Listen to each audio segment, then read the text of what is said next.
머니24 헤드라인입니다. 애플의 1분기 매출 실적이 544억 달러로 시장 예상치를 상회했습니다.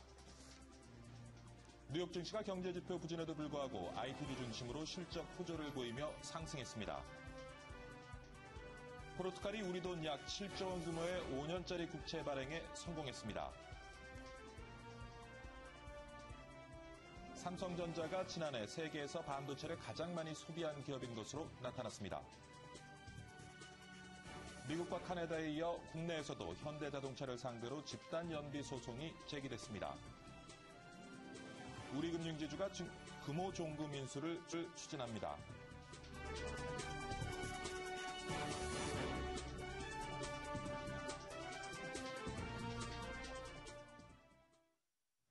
네, 박희준의 여보세요. 1월 24일 목요일 2부 시작하도록 하겠습니다. 방금 전에 헤드라인에서 전해드린 것처럼요.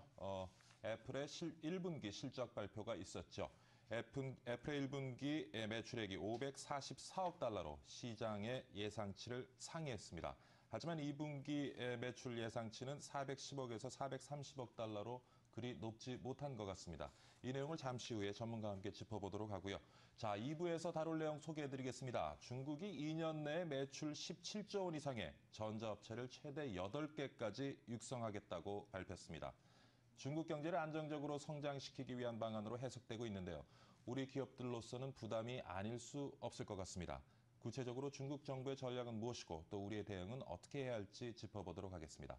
그리고 또 깡통주택 문제 커지면서 이제는 임차 보증금마저 떼이는 깡통 전세 문제까지 나타나고 있습니다.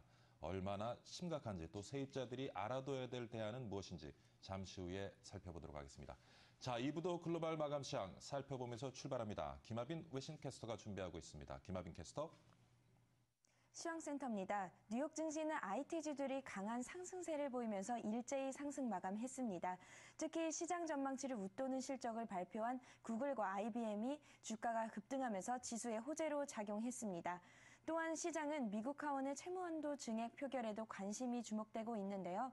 미국 하원은 압도적인 표 차이로 연방정부의 부채 한도 적용을 5월 19일까지 유예해주는 법안을 통과시켰습니다. 뉴욕 증시 마감 상황 자세히 알아보겠습니다. 네, 다우지수 0.5% 가까이 상승하면서 13,770선에서 마감했고요. 나스닥 종합지수 0.3%대로 상승하면서 3,150선에서 마감했습니다. 네, S&P 500지수도 0.15% 상승하면서 1,490선에서 마감했습니다. 네, 유럽도 마감 상황 살펴보겠습니다. 유럽의 주요 증시는 미국 기업의 실적 개선 소식으로 상승 출발하다가 결국 혼조세로 마감했습니다. 조금 전 발표된 애플과 같은 대형 기업들이 실적 발표를 앞두고 있는 데다 미국 정부의 채무한도 움직임에 따른 관망세가 분위기를 주도했습니다.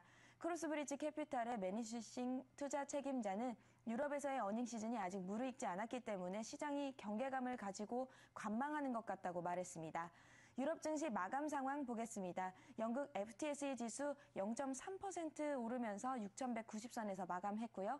독일 닥스 지수 0.15% 상승하면서 7,707선에서 마감했습니다. 프랑스 CAC 지수는 0.4% 하락하면서 3,720선에서 마감했습니다. 네, 아시아도 가보겠습니다. 아시아 주요국 증시 엇갈리는 모습 보였는데요. 엔화가 사흘 연속 강세를 이어가면서 일본 주가에 부담을 주었습니다. 일본은행이 2014년부터 무제한 자산 매입 기금을 운용하기로 했지만 자산 매입 시기가 늦다는 의견이 퍼지면서 매도세가 형성됐습니다. 반면 중국 증시는 상승 마감했는데요. 제조업 지표 발표를 하루 앞두면서 약세를 보였지만 IT주의 강세와 저가 매수세가 지수를 끌어올렸습니다. 아시아 증시 자세한 마감 상황 살펴보겠습니다. 일본 니케이 지수 2% 넘게 하락했습니다. 1480선에서 거래 마쳤고요. 홍콩 항생 지수 역시 0.1% 하락하면서 23,630선에서 거래 마쳤습니다. 네, 중국 상해 종합지수만 올랐는데요. 0.25% 오른 2,320선에서 마감했습니다. 환율 알아보겠습니다. 어제 외환시장에서 원달러 환율 소폭 상승했는데요. 3.9원 오른 1,066.2원에 거래 마쳤습니다. 지금까지 시황센터였습니다. 네, 김하빈 캐스터와 함께 지수 중심으로 글로벌 마감 시장 살펴봤고요. 이번에는 머니국의 박상정 기자 전화 연결해서 관련 내용 자세히 한번 짚어보도록 하겠습니다. 박상정 기자. 네, 머니국입니다. 네, 먼저 네. 지금 새벽에 그 애플의 실적 발표가 있었는데요. 그 소식 먼저 좀 짚어주시기 바랍니다. 네, 애플 이 회계 연도가 9월 결산입니다. 이렇게 되면서 지난 10월부터 12월까지가 1분기 회계 연도 회계 분기로 봤을 때 1분기에 해당합니다. 사고 없으시기 바라겠고요. 먼저 주당 순이익부터 말씀드리면은 13.81달러로 나타났습니다. 예상이 13.87달러였는데 예상치 부합한다라고 볼 수 있겠고요. 매출액 같은 경우는 예상치보다 좀 더 좋았다고 볼 수 있겠습니다. 매출액은 400억 달러 정도 선에서 좀 예상이 됐는데 실제로는 500억 달러를 넘기면서 544억 5천만 달러 정도로 발표를 했습니다. 그리고 1분기 동안에 아이폰이 어느 정도 판매가 됐느냐, 4,700만 대 정도를 팔았다라고 이야기를 했는데요. 이 발표되기 전에는 정규 시장에서 애플은 기대감으로 인해서 2% 가까이 오르는 모습 보여주기도 했습니다. 그런데 웬일인지 실적이 발표된 이후에 예상치에 부합함에도 불구하고 굉장히 큰 폭으로 하락하고 있습니다. 현재는 좀 6%대까지 시간의 거래에서 좀 하락하고 있는 모습을 보여주고 있는데요. 이에 대해서 외신에서는 좀 앞으로의 전망치를 좀 낮게 잡았기 때문이다. 따라서 이 성장성에 대한 의구심을 좀 더 촉발시키고 있다라고 설명을 하고 있습니다. 애플 실적 여기까지 전해드렸고요. 이 간단하게 뉴욕 마감도 정리해 보도록 하겠습니다. 뉴욕 증시는 일제히 올랐습니다. 국가 채무 한도를 일시적으로 늘리는 법안이 미국 하원을 통과했다는 소식과 함께 기술주들 실적이 좋았기 때문인데요. 3대 지수 모두 다 올라왔습니다. 이 지수 얘기와 함께 이 미국 하원 얘기를 좀 전해드리면요. 이 미국 하원의 국가 채무 한도 증액안 표결을 앞두고 이 증시가 좀 오르는 모습이었는데요. 이 부채 한도 증액안 내용을 좀 보면 공화당이 다수당을 차지하고 있는 미 하원이 오는 5월 중순까지 정부의 부채 한도 상한선을 일시 증액하는 법안을 표결 처리했습니다. 상원과 백악관도 이를 승인할 것으로 보여서 미국의 디폴트 우려는 한숨 돌린 것으로 보입니다.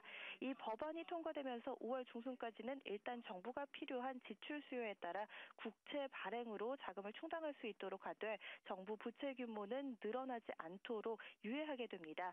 이 하원에서 법안을 넘겨받게 되는 상원도 이 법안을 통과시킬 것으로 전반적으로 예상되고 있습니다. 앞서서 애플 같은 경우는요. 어느 정도 부합하는 실적을 발표를 했는데 나머지 업체들 같은 경우 장중에 발표된 실적은 상당히 좋았습니다. 맥도날드도 지난해 4분기 실적 발표했는데 시장 예상치를 소폭 뛰어넘었고요. 주가도 이에 화답하듯 강보합권에서 마무리됐습니다. 그리고 이보다 기술주들이 좀 더 좋았습니다. 전날 장 마감한 이후에 실적이 발표됐기 때문에 오늘 장이 이 영향이 반영되는 장세였는데요. 구글과 IBM 모두 다 호실적 영향으로 나란히 4에서 5%대 올랐습니다. 현재까지 이 발표된 4분기 실적을 보면은요, 그 발표 기업 가운데 60% 이상이 시장 예상치를 웃돈 것으로 나타났습니다. 반면에 부정적인 소식들도 조금 있었는데요. 지난해 11월 주택가격 상승세가 예상치에 못 미친 가운데 스페인의 지난 4분기 국내 총생산이 0.6%나 역성장을 보일 것으로 추정됐습니다. 그리고 여기에 한 가지 더 국제통화기금 IMF가 글로벌 성장 전망치를 하향 조정한 것도 지수의 부담으로 작용하기도 했습니다. 지금까지 뉴욕 증시 마감 시황 전해드렸습니다. 네, 박상정 기자 수고 많았습니다. 국제통화기금 IMF가 올해 세계 경제 성장률 예상치를 종전 3.6%에서 3.5%로 하향 조정했습니다. 지난해 10월 올해 경제 성장률을 3.6%로 전망한 후 3개월 만에 0.1%포인트 낮춘 것입니다. 이와 함께 내년도 경제 성장률도 4.2%에서 4.1%로 낮췄습니다. 포르투갈이 5년짜리 국채 발행에 성공했습니다. 포르투갈의 국채 발행은 지난 2011년 재정난으로 구제금융을 선언한 지 2년 만입니다. 포르투갈의 국채 발행 규모는 20억 유로, 우리 돈으로 약 7조 원 규모며 국채 금리는 5% 수준입니다. 글로벌 최고 경영자들이 올해 사업 전망에 대한 자신감이 크게 약화된 것으로 나타났습니다. 스위스에서 진행되고 있는 다보스 포럼에서 올해 기업 성장 전망에 대한 조사 결과가 발표됐는데 한국 CEO들의 사업 전망 비관론이 가장 컸습니다. 유재준 기자입니다. 세계 최고 경영자들 가운데 한국 CEO가 올해 사업 전망을 두고 크게 비관한 것으로 드러났습니다. 글로벌 경영 컨설팅 프라이스워터하우스쿠퍼스 PwC는 현지 시간으로 지난 22일 스위스 다보스 포럼에서 1년간 기업 선장 전망에 대한 설문조사 결과를 발표했습니다. 이번 조사는 한국을 포함한 68개국 1,330명의 최고 경영자를 대상으로 진행됐으며 설문 대상자의 36%만이 강한 자신감을 내보였습니다. 하지만 그 가운데서 한국은 올해 사업 전망에 대해 긍정적인 평가를 내놓은 경영자의 비율이 6%에 불과했습니다. 이는 국내 기업들이 10명 중 채 1명도 안 된다는 결과입니다. 66%의 강한 자신감을 내비친 러시아와 비교해도 그 차이는 현격하게 벌어졌습니다. 인도, 브라질, 중국 등 국가들도 글로벌 평균치인 36%로 높은 자신감을 나타냈습니다. 기업들의 약화된 자신감의 배경에는 글로벌 CEO 10명 중 8명이 불확실한 글로벌 경제 전망을 꼽았습니다. 데니스 넬리 PwC 회장은 수출 비중이 높은 한국 기업들이 그만큼 어려운 상황에 놓여 있다는 방증 아니겠냐고 강조했습니다. 따라서 어려움을 떨치기 위해서는 한국적인 기업가 정신을 발휘해 스스로 위기를 극복해 나가는 것 외에 방법이 없을 것 같다고 조언했습니다. M머니 유재준입니다. 네, 데이비드 캐머런 영국 총리는 2017년까지 영국의 유럽연합 탈퇴 여부에 대한 찬반 의견을 묻는 국민투표를 시행하겠다고 밝혔습니다. 캐머런 총리는 런던 블룸버그 회의장에서 가진 연설에서 EU와 회원국 지위 변화를 위한 재협상을 추진하고 2015년 총선에서 이런 방안에 대한 심판을 받겠다며 이같이 밝혔습니다. 하지만 EU와의 재협상에서 구체적으로 무엇을 요구할 것인지, EU와의 협상에서 실패하면 어떤 대안을 추진할 것인지에 대해 분명한 견해는 밝히지 않았습니다. 미국 하원이 국가부채 법정 한도를 일시적으로 늘리는 법안을 통과시켰습니다. 미 하원은 현지 시간으로 23일 국가부채 한도를 오는 5월 19일까지 일시적으로 높이는 법안을 표결에 붙인 결과 찬성 285표, 반대 144표로 가결 처리했다고 외신이 보도했습니다. 이로써 미국 정부는 앞으로 약 4개월 동안 국가부채 한도 법정 상한선인 16조 4억 달러를 넘겨도 예산을 운영할 수 있게 됐습니다. 중국 기업들의 투명성 문제는 어제 오늘 얘기가 아니죠. 세계 최대 중장비 업체인 캐터필러가 인수한 중국 업체의 분식 회계가 밝혀지면서 중국 기업들에 대한 경계감이 커지고 있습니다. 국내 상장된 중국 기업들은 괜찮을지요? 박상정 기자가 살펴봅니다.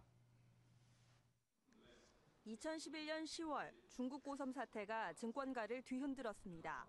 당시 중국 고섬의 사업 보고서에 대해 감사인이 의견 거절을 표시하면서 회계상의 문제점이 발견됐습니다. 절차대로라면 상장 폐지됐어야 하지만 절차상의 문제로 벌써 2년 가까이 거래 정지 상태입니다. 국내 증시에 상장된 중국 기업 가운데 성용광전 투자와 연합과기는 이미 상장 폐지됐습니다. 하지만 문제로 지적돼 온 정보의 부족과 기업 투명성은 여전히 개선되지 않고 있습니다. 현재 국내 시장에 상장된 중국 기업은 13곳입니다. 이 가운데 한국 국적의 임원이 있는 곳은 절반도 채 안 됩니다. 공시 담당자 대부분이 중국인이고 연락처가 중국인 곳도 있습니다. 신용평가 기관들도 중국 기업들은 정보를 찾기조차 어렵다며 신용평가를 하지 않는다고 말합니다. 이제 해외 기업들 같은 경우는 법인 번호나 사업자 번호나 이런 것들이 관리가 안 되거든요. 이것 자체가 좀 나오기가 좀 어렵거든요. 한국거래소는 진퇴양난입니다. 글로벌 거래소로 거듭나려면 해외 기업 상장을 적극 유치해야 하지만 부실 기업의 지뢰가 곳곳에 도사리고 있기 때문입니다. 중국 기업 스스로 투명성을 확보하지 않는 한 차이나 디스카운트는 이어질 것으로 보입니다. M머니 박상정입니다. 네, 미국 국제무역위원회는 한국 가전업체들의 세탁기에 대한 미국 상무부의 반덤핑 관세와 상계 관세 부과 결정을 승인했습니다. 무역위는 미국 내 관련 산업이 한국 가전업체들의 덤핑과 정부 보조금 지급 등으로 실질적인 피해를 봤다고 판단했습니다. 앞서 미국 상무부는 지난달 대우일렉트로닉스와 LG전자 등이 생산한 세탁기가 정부 보조금과 덤핑을 통해 미국에 저가 판매되고 있다며 반덤핑 관세와 상계 관세 부과 결정을 내렸습니다. 삼성전자가 지난해 세계에서 반도체를 가장 많이 소비한 기업인 것으로 나타났습니다. 시장 조사 기관인 가트너는 삼성전자가 지난해 239억 달러, 우리 돈으로 25조 4천억 원어치의 반도체 칩을 사용한 것으로 추정된다고 밝혔습니다. 이는 전년도에 비해 29%나 증가한 것으로 전체 시장에서 8%의 비중입니다. 삼성전자의 반도체 소비 규모가 크게 증가한 것은 미국과 중국 등에서 스마트폰과 태블릿 PC 등의 판매가 증가했기 때문인 것으로 풀이됩니다. 그동안 자동차 업계가 환율 압박의 수익성 악화를 우려해왔죠. 하지만 일본은행의 통화정책회의 결과가 나오면서 엔화는 오히려 강세를 보였고 자동차주도 반등했습니다. 자동차 관련주의 전망을 이나연 기자가 살펴봅니다. 전문가들은 현대자동차와 기아자동차의 지난해 4분기 실적은 시장 예상을 밑돌 것이라고 말합니다. 금융정보업체 FN가이드에 따르면 현대차에 대한 증권업계의 컨센서스는 연결 기준 매출액 22조 368억 원, 영업이익 2조 1112억 원을 기록할 것으로 전망됩니다. 매출액은 전년 같은 기간보다 6.88% 감소할 것으로 예상됩니다. 기아차 실적도 둔화가 예상되고 있습니다. 지난해 4분기 매출액 전망치는 전년보다 7.58% 감소한 11조 8,618억 원, 영업이익은 1.58% 줄어든 8,128억 원입니다. 영업이익에 가장 큰 영향을 미친 부분은 연비 보상 프로그램에 대한 충당금을 4분기에 일시에 반영을 했다는 겁니다. 이에 따라서 영업이익률이 갑자기 하락을 했고요. 올해 전망도 불투명합니다. 일본 자동차들이 엔저에 힘입어 파상 공세를 펼치고 있기 때문입니다. 그나마 다행인 것은 일본은행이 무제한 양적 완화를 내년부터 확대하겠다고 밝힌 것입니다. 양적 완화의 속도 조절에 들어갔다는 분석이 나오면서 엔달러 환율이 하락했고 국내 자동차 업계의 주가는 올랐습니다. 하지만 전문가들은 여전히 신중론을 제기하고 있습니다. 환율도 중요하지만 치열해지는 글로벌 시장의 경쟁에 주목해야 한다는 겁니다. 글로벌 시장에서의 경쟁 심화 상황을 우리가 그동안 많이 간과하고 있었던 것 같아요. 그 간과되었던 것들이 이제 환율 문제가 수면 아래로 가라앉으면서 오히려 더 부각될 수 있는. 따라서 자동차 관련주에 관심 있는 투자자들은 2분기까지 실적을 확인하고 해외 자동차 시장의 경쟁이 심화되지 않는지를 살펴봐야 한다고 전문가들은 조언합니다. 엠머니 이나연입니다. 네, 이번에는 동양증권의 박진희 차장 전화 연결해서 오늘 새벽에 발표된 애플 실적 관련한 얘기 좀 나눠보도록 하겠습니다. 안녕하십니까, 차장님. 네, 안녕하세요. 네, 새벽에 애플 실적 발표가 있었습니다. 관련 네네. 소식 좀 전해주시죠. 네, 상당히 애플 실적에 대한 기대감이 컸던 시장이었었는데요. 예. 실질적으로 애플의 순이익은 기대치에는 이상을 충족을 했지만 실질적으로 매출도 일단 전년 대비는 늘었다라고 발표는 되었습니다. 18% 정도 신장을 했지만 실제적으로 매출이 시장 기대치에 못 미치면서 지금 시간 외에서 급락하는 모습을 보실 수가 있겠습니다.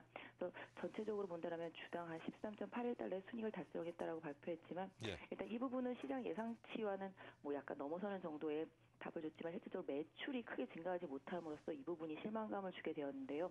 이런 부분들만 생각한다라면은 애플의 최근 주가 하락을 일단은 시장에서 어느 정도 시장에 기대치에 못 미치는 실적 이런 부분들을 좀 예상하고 움직였다라고 보실 수 있을 것 같습니다.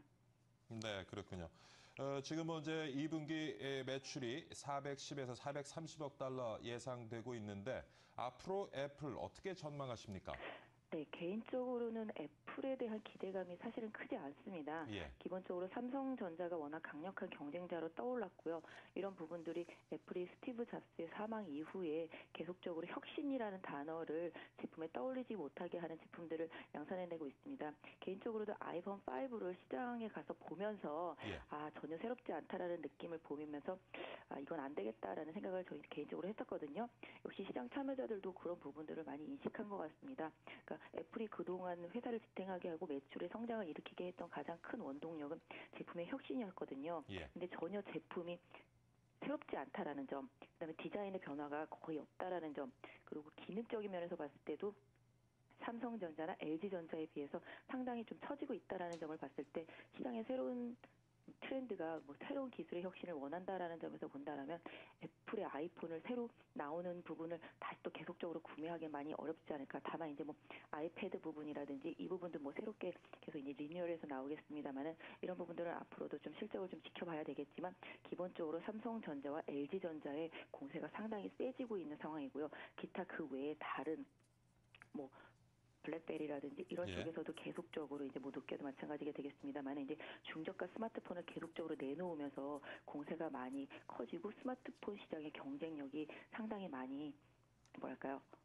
삼국지 이상이라 그럴까요? 상당히 예. 좀 이렇게 혼조되는 그런 상황으로 올해는 이어질 수 있을 것 같기 때문에 그동안 아이폰 자체가 누려왔던 과거의 그런 집중적인 그런 실적 상승은 일단 좀 기대하기는 좀 어렵지 않을까. 그래서 올해 같은 경우는 오히려 전년 대비해서 조금 감소되는 흐름이 나올 것으로 일단 예상되고 있기 때문에 애플의 실질적인 주가에도 올해는 조금 더 부정적이라는 생각을 개인적으로는 하고 있고요. 예. 또한 국내 아이폰 관련해서 이제 애플 쪽에 납품하던 부품 업체들의 실적도 그렇죠.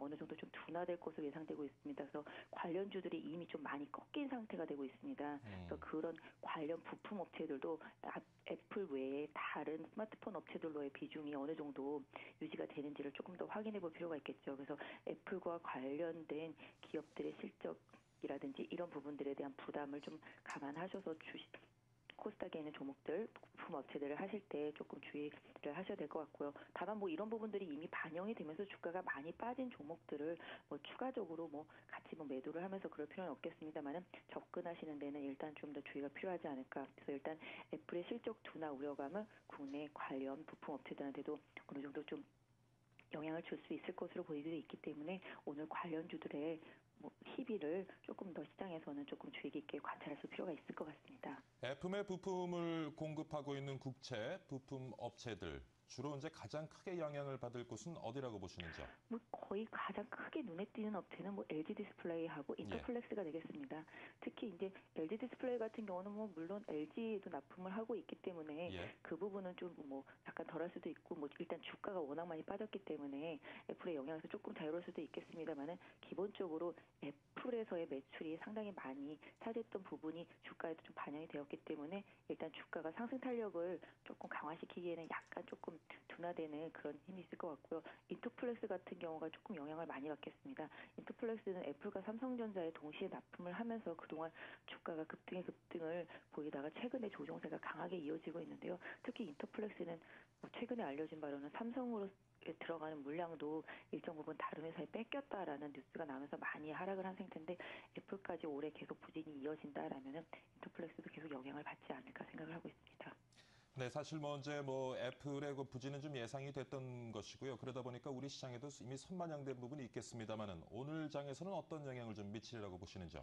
근데 기본적으로 뭐 삼성전자의 주가 흐름에 좀 영향을 주겠습니다. 예. 일단 뭐 삼성전자도 사실 뭐 애플에 납품을 하고 있는 건 사실이기 때문에 그렇죠. 다만 이제 경쟁자가 이제 뭐 약간 올해 전망치가 많이 안 좋고 매출이 줄어든다라는 그 자체부터만 봐도 삼성전자가 그동안에 독식하면서 애플을 추격해왔던 그 부분에도 어느 정도 좀 제동이 걸리지 않을까.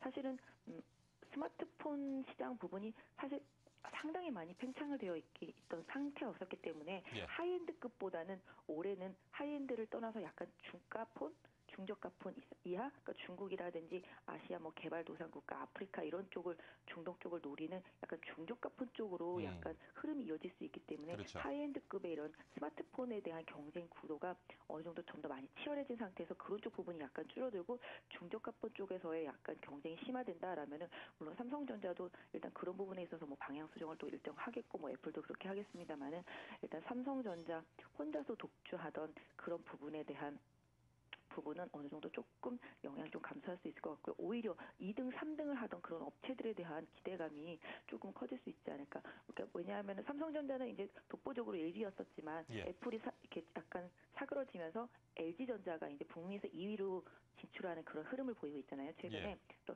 그런 부분들을 본다라면은 삼성전자와 애플에 의해서 뒤처져 있던 3, 4, 5위권 뭐 그런 업체들이 올해는 오히려 조금 더 실적에 대한 기대감을 키울 수 있지 않을까 생각을 하고 있습니다. 예. 동양증권 박진희 차장과 함께 새벽에 전해진 애플의 실적 발표 소식 관련된 내용 살펴봤고요. 또 우리 시장에 어떤 영향을 미칠지도 같이 한번 짚어봤습니다. 차장님 수고 많으셨습니다. 네, 감사합니다. 예, 감사합니다.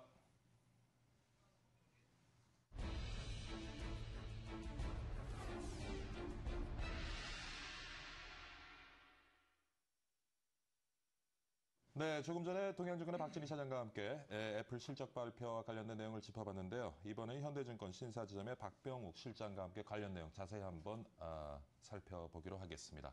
1부에서도 잠깐 말씀을 나눴습니다만은 뭐 거의 예상치와 비슷한 부합했습니다. 뭐 약간 상회하긴 했습니다만은 그러한 실적이 나왔습니다. 어떻게 보시는지요? 예, 실적 자체는 예상치에 부합하는 정도가 나왔지만 중요한 거는 전망인데 전망에 있어서 애플이 시장의 기대를 충족시키지 못한 것 같습니다. 특히 매출 부분의 저성장 부분은 과거와 같이 그 창의와 혁신의 애플이라는 그런 이름을 다시 계속 가지고 가기에는 뭔가 어려운 상황이 아닌가. 근데 사실은 이제 뭐 그 지금 애플의 아이폰 5라든가 혁신성이 너무 떨어진다 하는 시장의 견해가 있기는 합니다만은 사실 애플이 어떤 아이폰 4를 가지고 형성해놨던 시장에서의 어떤 지속적인 수익 구조를 가지기 위해서 전략적으로 완성도가 높은 그렇지만은 뭐 이전에 그 소비자의 어떤 사용 행태를 바꿀 만한 그런 혁신성을 갖지 못한 제품을 전략적으로 내놨다는 얘기도 있었습니다. 근데 그게 사실 뭐 시장에서 좀 먹히지 않은 것 같죠? 시장에서는 반응이 아주 안 좋았습니다. 그리고 지금 하나 또 보면은 사실은 이제 그 상품 전략인데요. 지금 이제 뭐 어느 정도 그 스마트폰 시장이 지금 성숙기에 접어들면서 사실 애플 같은 경우에는 아이폰 5라는 그런 단일 제품을 가지고 시장에 접근을 하는 데 반해서 삼성 같은 경우는 굉장히 다양한 제품 포트폴리오를 가지고 시간에 접근한다는 말이죠. 프로덕트 믹스에서 삼성이 애플에게 완승한 경우입니다. 그렇죠.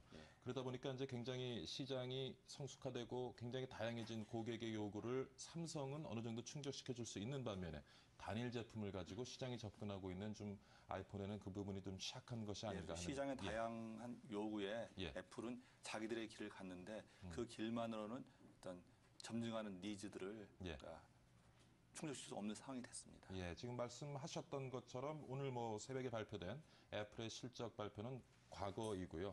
더 중요한 것은 지금 앞으로 이제 애플이 어떻게 회사를 운영해 나가고 또 시장에서 어떤 실적을 만들어낼 수 있는가 하는 부분일 텐데 어떻게 예상을 좀 하시는지요? 그것이 가장 전망이 가장 중요할 텐데요. 그러니까 오늘 나온 내용을 보게 되면 결국 그 시장에서는 애플의 실적이 피크아웃이 되는 것이 아니라는 우려감이 나타나게 되었습니다. 가장 큰 내용을 쭉 보게 되면 삼성과의 경쟁에서 과거에는 소프트웨어의 애플, 그리고 하드웨어의 삼성에서 소프트웨어가 하드웨어를 이긴다고 봤는데 현재 상황은 소프트웨어보다는 하드웨어를 가지고 있는 삼성의 경쟁력이 더 강화되는 그런 모습이고요. 그런 면에서 코스트 면에서 많은 문제가 있었던 것 같습니다. 그렇죠.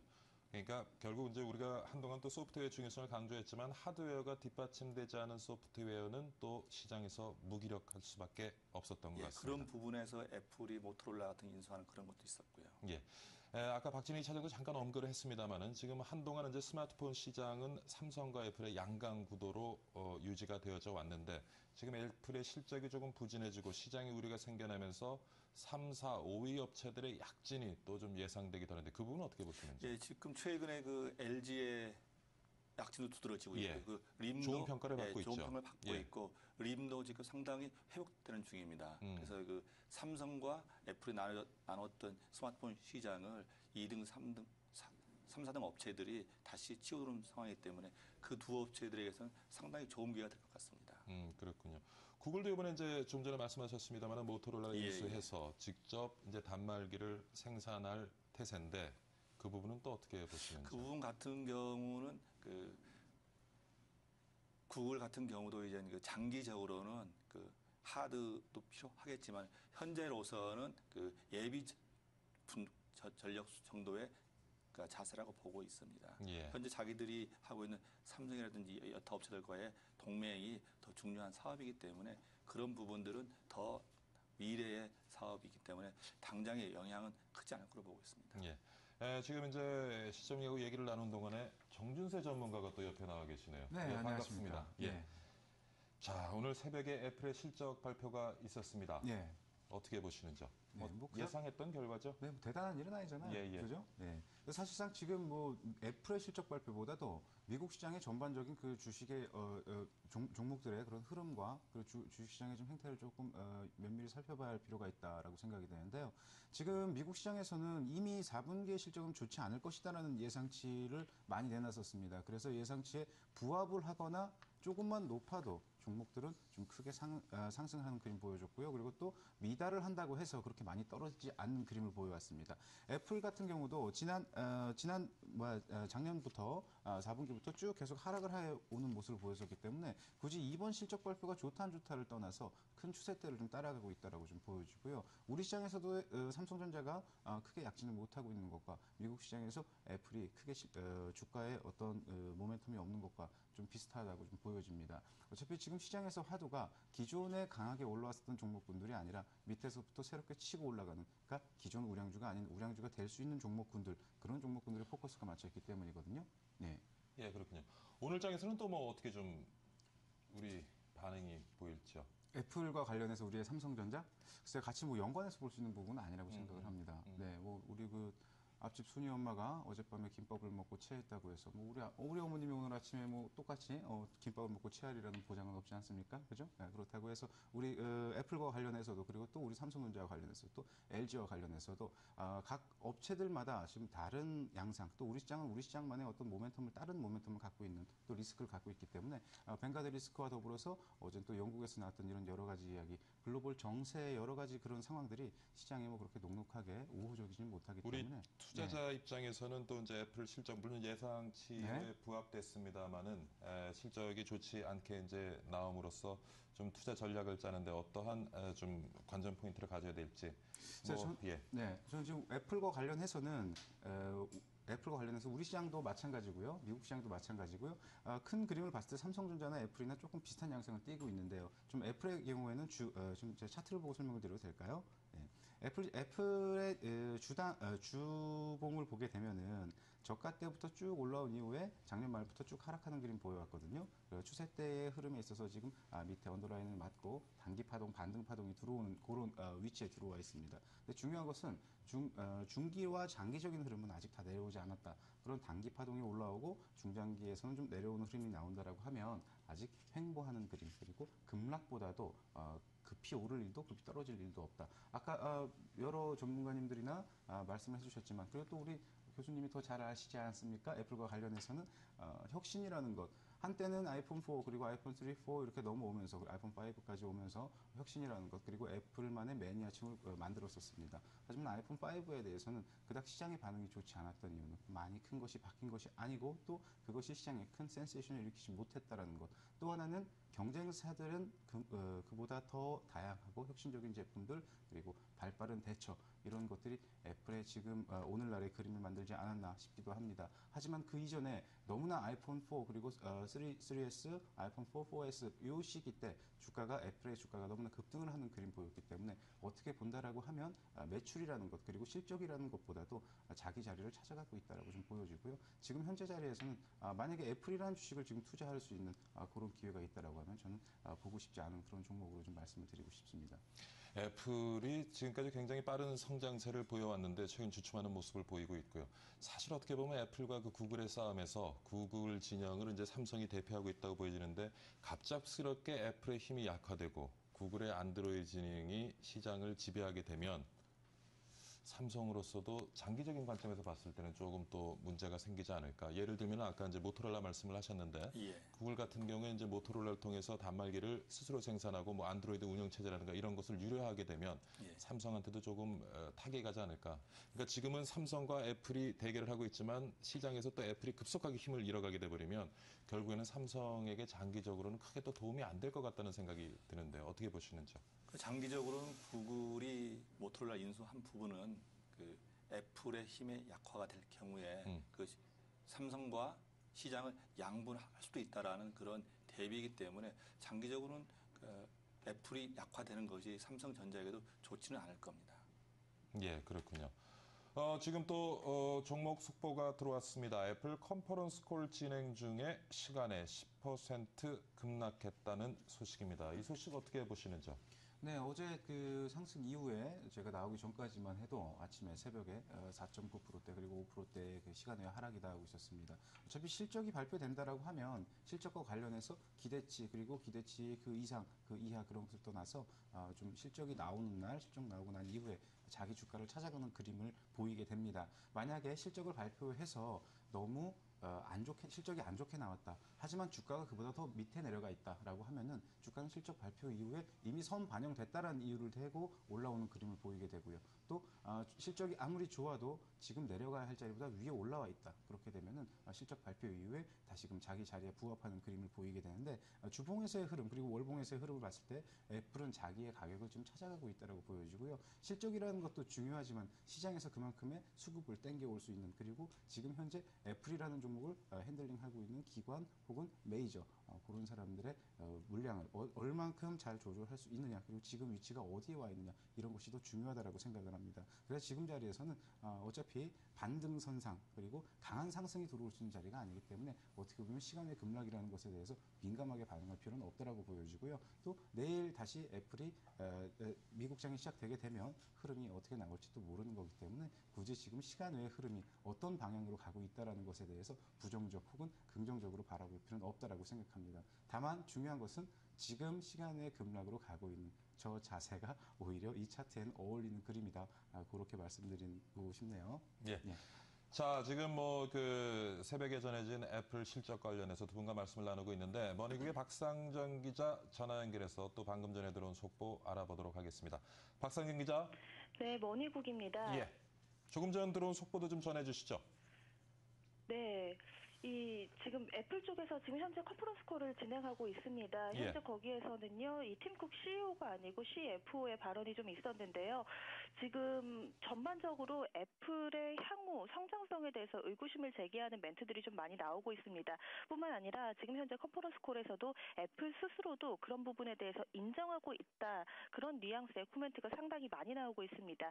이 CFO 피터 오펜하이머는요, 이 몇 년 내에 이 가이던스가 시장에서 얘기하는 이 보수적인 포인트, 보수적인 예측치를 어느 정도 반영하도록 우리가 좀 바꿀 것이다라고 이야기했습니다. 이 얘기는 향후에 좀 전망치를 하향 조정할 수 있겠다라는 얘기로 해석할 수 있습니다. 이에 따라서 시간 외 거래에서 점점 애플은 낙폭을 키워가고 있습니다. 오늘 종가만 하더라도 2% 가까이 오르면서 거래를 마쳤는데요. 이렇게 급락을 하는 모습 보였습니다. 실적이 발표되고 나서 5%, 6% 가까이 밀리다가 또 잠시 좀 진정되는 모습 3%대까지 좀 낙폭을 줄이는 모습 보이다가요. 이 컨퍼런스 콜 시작되면서 10%대까지 현재 시간 외에서 밀려나는 모습입니다. 특히 지금 발표된 1분기 실적 같은 경우는 사실 그다지 나쁘지 않았습니다. 그런데 문제가 되는 부분이 앞서서도 말씀드린 것처럼 전망치였죠. 2분기 매출 전망치를요. 1분기보다 크게 감소한 410억에서 430억 달러 사이를 제시를 했습니다. 이렇게 되면서 지금 스튜디오에서도 계속 이야기해 주시고 있는 이 삼성과의 경쟁력 부분 그리고 이 생산 원가도 점점 오르고 있다. 그리고 여기에 한 가지 더 있다면은 전반적인 글로벌 스마트폰 마켓이 성장이 조금 주춤하다라는 부분까지 좀 문제시되고 있는 상황입니다. 이런 상황을 반영해서 현재 시간의 급락세는 이어지고 있습니다. 네, 박상정 기자 수고 많았습니다. 고맙습니다. 네, 다시 스튜디오 돌아와서 두 분과 말씀 나눠보도록 하겠습니다. 지금 또 속보가 전해지기는 했는데요. 오늘 좀 이 애플의 실적 발표 종합적으로 정리해서 좀 한 말씀 부탁드리겠습니다. 예, 애플의 시간의 하락세가 상당히 급락세를 보여주고 있는데요. 일단 우리 시장 열리게 되면은 일단 부정적인 영향 끼칠 걸 보여지고요. 그리고 가장 주목되는 게 삼성전자인데 삼성전자는 반사 이익도 있겠지만은 그 스마트폰 시장의 증가에 대해서 불안한 모습을 얘기를 했었거든요. 그렇다 하게 되면 삼성전자 같은 경우도 그 부정적인 영향의 속으로 들어갈 수 있다고 보여지고요. 그리고 이제 부품사들을 보게 되면 아마 삼성전자 향이라든지 애플 향 부품사들 간의 그 엇갈리는 사태가 나타날 것 같고요. 그리고 어제 같은 경우에 그 애플 쪽 기대하면서 올라왔던 것들이 상당히 충격을 받지 않을까 그런 생각이 듭니다. 그럼 오늘 투자자들은 좀 어떤 전략으로? 아무래도 어제도 그 악재가 나오면서 베이스가 악화되면서 프로그램 매도가 나왔는데 그 프로그램 매도가 유발되면서 그 5조 원에 달했던 매수차익 잔액 잔고들이 다시 매물에 되는 과정 때문에 시장은 좀 더 아랫 방향에서 그 움직일 가능성이 많아 보입니다. 정준세 전문가 오늘 정리 좀 해주시죠. 예, 애플의 실적 발표라는 것이 우리 시장에 큰 영향을 미치지 못할 겁니다. 어차피 시장에서 우리 시장의 지금 움직임의 큰 트렌드는 이런 대형주들이나 그리고 지금까지 끌고 왔었던 시장을 이끌어 왔었던 그런 흐름보다는 중소형주 그리고 또 환율에 입각해서 또 하나는 지금 현재 국내 시장에서 수급 요인에 입각해서 예를 들자면 연기금이 들어와서 잡아 끌어올린다거나 특정 기관이 들어와서 핸들링을 하고 있는 그런 종목군들 위주로 상승을 일으키고 있기 때문에 현재 애플의 주가가 떨어진다고 해서 우리네 종목에 크게 데미지를 줄 수 있는 부분도 없다고 보여지고요. 또 애플의 주가가 어마어마하게 올랐다고 가정해봐야 우리 시장에서 그로 인해서 크게 영향을 줄 수 있는 종목은 없다고 생각합니다. 지금 현재 우리 시장은 미국 시장이나 유럽 시장하고 굉장히 디커플링을 보이고 있고 또 전 세계 57개국 주가 중에서 55위를 하고 있습니다. 그럴 만한 이유는 없지 않습니까? 그죠? 굳이 그런 이유에다가 애플까지 갖다 대면서 종목을 떨어뜨리는 이유는 없다라고 보고요. 아마 메이저들도 그렇기 때문에 너네들도 주가가 안 좋을 것이야. 그렇기 때문에 너네들은 주가가 올라갈 것이야 라고 판단하는 것 자체가 저는 굉장히 조삼모사 같은 발상이라고 생각하고요. 또 그런 그림이 나오지 않을 거라고 보여집니다. 왜냐하면 여태껏 그래 왔기 때문이죠. 네. 자, 오늘 현대증권 신사점의 박병욱 실장 그리고 MBN골드의 정준세 전문가와 함께 새벽에 전해지는 애플 실적에 대해서 같이 한번 살펴보고 오늘장 전망해봤습니다. 수고 많으셨습니다. 고맙습니다. 네, 감사합니다. 감사합니다. 대한민국 최고의 명품 경제 프로그램 생방송 박희준의 여보세요. 네, 이번에는 집값 얘기 좀 해보겠습니다. 집값이 계속 떨어지고 전세 보증금은 오르면서 이른바 깡통주택이 문제가 되고 있죠. 어제 오늘 일 아닌데요. 이렇게 깡통주택이 늘어나면서 요즘은 전세 계약할 때도 챙겨봐야 할 부분이 많아진 것 같습니다. 관련 내용 전문가와 함께 알아보도록 합니다. 오늘 가치투자연구소의 배은용 이사 전화 연결돼 있습니다. 안녕하십니까? 네, 안녕하십니까? 네, 이른 시간 전화 연결 감사드리고요. 사실 지금 깡통주택 문제가 어제 오늘 일은 아닙니다만 이 때문에 깡통 전세라는 지금 말까지 등장하고 있습니다. 최근 세입자 전세 보증금 떼이는 사례 빈번하게 발생하고 있다고 하는데요. 어떻습니까? 예, 그렇습니다. 지난 4년 동안 지속된 부동산 경기 침체로 주택 가격이 지속적으로 하락하면서 집값이 은행 대출금과 전세 보증금을 합한 금액보다 낮아진 이른바 깡통주택이 크게 늘어나면서 피해 사례들이 늘어가고 있는 상황인데요. 특히 이러한 주택이 경매에 붙여지는 사례가 늘면서 전세 보증금을 돌려받지 못하는 세입자들의 피해도 급증하고 있습니다. 한 부동산 경매 정보업체에 따르면 작년 수도권에서 경매로 팔린 13,600여 건의 주택 중에 42%인 5,800여 건의 경매 세입자가 전세금이나 월세 보증금 일부 또는 전부를 떼인 것으로 집계됐습니다. 주택이 없는 서러움에 보증금까지 잃게 되면서 중서민은 갈 곳을 잃게 되는 현실에 희망조차 잃어버린 경우가 많아지고 있습니다. 사실 요즘 상황이 좋지 않은 것 같은데 그럼 지금 내가 살고 있는 집 안전한지 알아보려면 어떤 방법이 있을까요? 일단은 대출이 많은 주택은 시세보다 저렴한 수준으로 나오기 때문에 합리적인 수준의 전세가인지 먼저 따져봐야 하는 것은 당연한 것이고요. 대출금을 확인하고 집주인의 직업과 신용 상태들을 확인해서 경매로 넘어갈 수 있는 위험이 있는지 살펴보는 게 가장 좋은 대비책인데 우리나라 정서상 이러한 상황을 파악하기 어려운 게 사실입니다. 하지만 요즘에는 좀 적극적으로 집주인의 양해를 구하고 재직증명서나 은행 잔고 등을 확인하는 세입자들도 많은 편입니다. 만약에는 이런 확인이 여의치 않은 상황이면 작년 수도권 경매 낙찰률이 시세 75% 수준인 점을 감안해서 매매가 대비 전세금의 비율을 70% 이하로 유지하는 것이 바람직합니다. 이유는 앞으로 시세가 더욱더 떨어질 수도 있고요. 실질적으로 낙찰 가격이 시세보다 더욱 낮게 결정되는 경우도 많기 때문입니다. 그런데 현실적으로 수도권에서 대출 비율이 낮은 주택을 찾기는 쉽지 않습니다. 전세 보증금 중 일부를 월세로 돌리는 방법도 생각해 볼 수 있는데요. 최근에는 젊은 층을 중심으로 계약 전부터 이렇게 먼저 요구하는 사례도 많이 늘고 있습니다. 그리고 또 재계약할 때도요, 주의하셔야 되는데 새 계약서를 쓰기보다는 기존 계약서에서 금액과 계약 기간을 갱신하는 방법으로 재계약해서 순위 변동이 없도록 주의를 기울이셔야 할 것 같습니다. 그렇군요. 지금은 이제 깡통 전세를 피하기 위한 그런 여러 가지 방안들을 설명해 주셨는데 보다 좀 근본적인 대책도 필요하지 않겠습니까? 네, 그렇습니다. 이러한 깡통주택 문제가 발생된 이유는 먼저 주택 거래가 활발하지 않고 가격이 지속적으로 하락하기 때문인데요.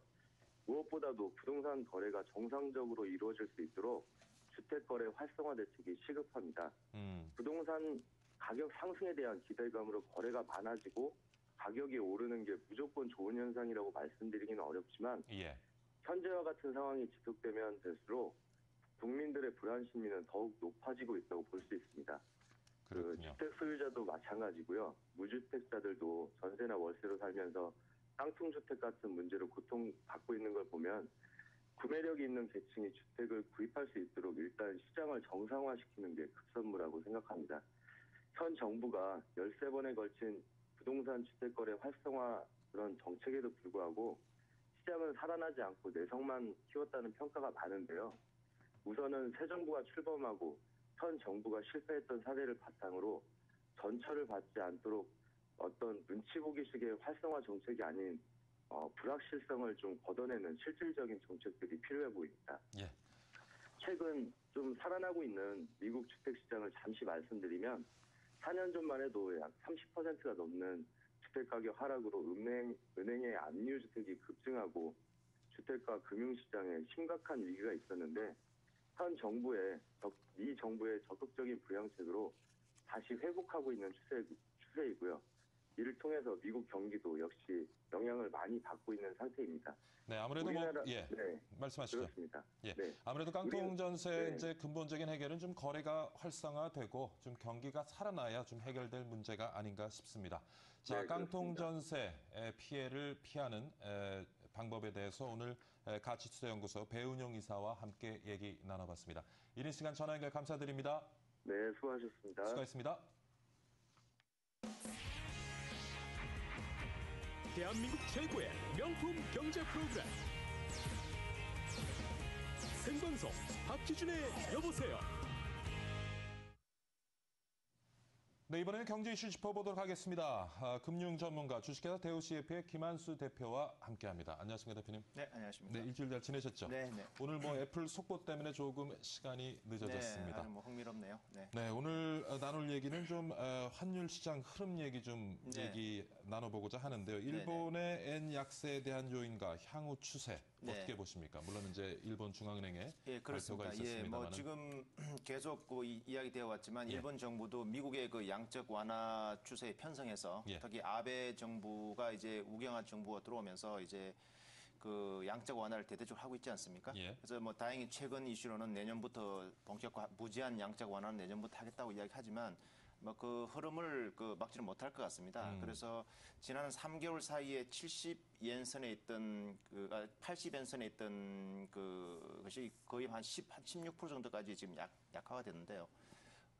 제 생각으로 한 100엔까지 1불당 100엔까지 추가적으로 한 10% 이상 yen 약세의 기조가 예상이 됩니다. 예, 그렇군요.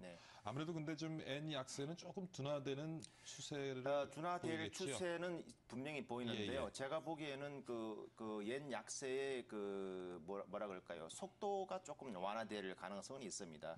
예를 들면은 일본 쪽에서도 볼 때 yen을 어떻게 보면 양적 완화란 인위적인 정책으로 지금 yen을 약세로 몰고 가고 있는데 무제한 가속되기는 어려운 것이 국제적인 견제 심리가 지금 많이 작용되고 있습니다. 다보스 포럼에서도 지금 환율 전쟁 이야기도 나오고 있고 그런데 IMF 총재 같은 사람들도 얘네 약세 정책은 이웃 나라들을 고의적으로 가난하게 만드는 정책이다. 이렇게 이제 비난도 하고 있거든요.